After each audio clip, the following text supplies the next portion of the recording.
This is the Intel Solid State Drive 520 series unboxing, and this particular one I have is the 240 gigabyte version. And lately a lot of stores are offering some great promotions on this drive, the 520. Intel also has a newer drive, the 320. It uses a different controller.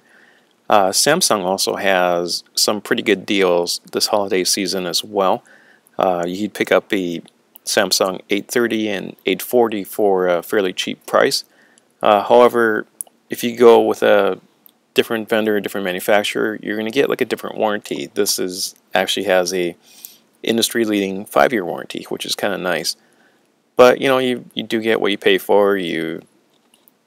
This drive is more expensive than the Samsung 830 and 840, and actually I really like the Samsung drives. They represent the best value in price to performance ratio, and both Intel drives and Samsung drives have been fairly reliable, so you're not going to necessarily get a bad drive if you choose one or the other. What's interesting with this drive is that it does ship in the anti-static mylar bag. There is the silicate to absorb any kind of moisture.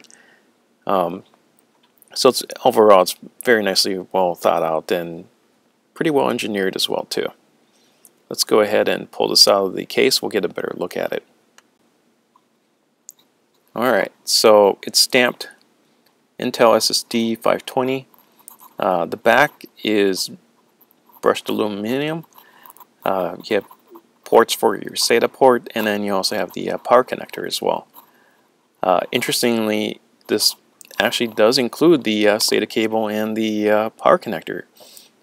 We have a sticker. It's not a really greatly designed graphic sticker, but if you want to show your Intel brand awareness, it's nice to slap it on your computer case. We do have some limited documentation. Pretty much if you built one computer system, this documentation isn't really needed, but it's just nice to have. Also, you have the owner's manual and perhaps some drivers on a mini CD. I'm not a fan of the mini CD because if you have a slot-based drive, these won't work, but it's also just nice to have, so you need to read the mini CDs and a tray-based CD. Here's the aforementioned SATA connector. You also have the Molex to SATA power adapter. So that's nice that it's included.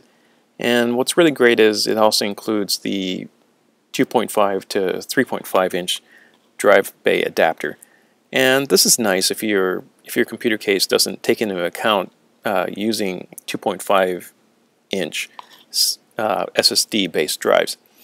So it's really thoughtful that they've actually included this adapter. Not every SSD drive you would purchase would actually have all these extras in there. You'd actually would have to pick them up extra. Case in point, I remember purchasing a Patriot drive and having to purchase all these things separately. So also, if you have a newer system, you don't need the 2.5 to 3.5 inch drive bay adapter. So just so you know, some newer cases take into account that you will be using 2.5 inch drives. Overall, this is a very well thought out drive, and I like how it includes all the extras that you could possibly need. Thanks for watching.